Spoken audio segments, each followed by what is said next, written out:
আসসালামু আলাইকুম, welcome to my channel. আজ আমি আপনাদেরকে তৈরি করে দেখাবো গুড় দিয়ে চুষি পিঠা বা চুই পিঠা। এটি খেতে অনেক মজা এবং এটি কীভাবে তৈরি করছি চলুন দেখিনি। আমি চুলায় পানি গরম করতে দিয়ে দিয়েছি, পানি গরম হয়ে গেছে। এখন চালের গুঁড়াগুলো ঢেলে দিব। স্বাদ অনুযায়ী দিয়ে দিয়েছিলাম লবণ। এখন ভালোভাবে নেড়ে চেড়ে খামিগুলো সিদ্ধ করে নেব। সেদ্ধ হয়ে গেছে, এই যে দেখতে পাচ্ছেন। এখন নামিয়ে একটু ঠান্ডা করে নিব এবং খামিটা ভালোভাবে মথে নিব। আমার মাথা অলমোস্ট হয়ে গেছে, এই যে দেখতে পাচ্ছেন। এখন ছোটো ছোটো লিচি কেটে চিকন চিকন করে লিচি তৈরি করে নিব।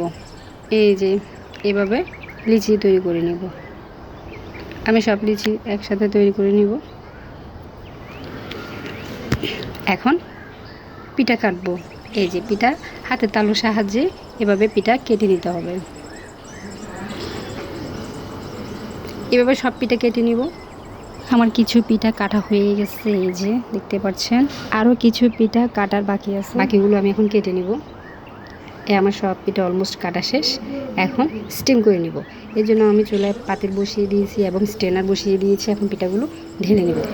পিঠাগুলো সব স্টিম করে নেব। পিঠা স্টিম করলে হয় কি, একটার গায়ের সাথে আরেকটা লেগে থাকে না, খুবই ঝরঝরা হয়। এবং এই অবস্থাতেও পিঠা ঠান্ডা করে বক্স ভরে ফ্রিজে সংরক্ষণ করতে পারেন প্রায় কয়েক মাস যাবত, কিংবা রোদে শুকিয়ে বয়মও ভরে নিতে পারেন। এই যে পিঠা স্টিম করা হয়ে গেছে। এখন আমি বক্সে ভরে নিব কিছু এবং আর কিছু রান্না করব। এভাবে আমি কয়েকটা বক্স ভরে রাখবো, কারণ আমি অনেকগুলো পিঠা বানাইছি। এখন চলে যাব রান্নাতে। চলে আমি তরল দুধ ঘন করে জাল দিয়ে নিয়েছি। এখন দিয়ে দিব গুড়, এরপর দিয়ে দিব কনডেন্স মিল্ক, দিয়ে ভালোভাবে মিশিয়ে নিব। এ পর্যায়ে দিয়ে দিব স্বাদ অনুযায়ী লবণ এবং দিয়ে দিব কিশমিশ, বাদাম, নারকেল এবং দিয়ে দিব পিঠাগুলো, দিয়ে ভালোভাবে নেড়ে দিব। আমার রান্না অলমোস্ট হয়ে আসছে, দেখতে পাচ্ছেন।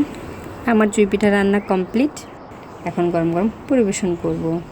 তৈরি হয়ে গেলে খুবই মজাদার গুড়ের চুই পিঠা। আমার এই রেসিপিটা আপনাদের কাছে কেমন লেগেছে অবশ্যই কমেন্ট করে জানাবেন এবং নতুন নতুন রেসিপির ভিডিও পাওয়ার জন্য লাইক দিয়ে পাশে থাকবেন। আল্লাহ হাফেজ।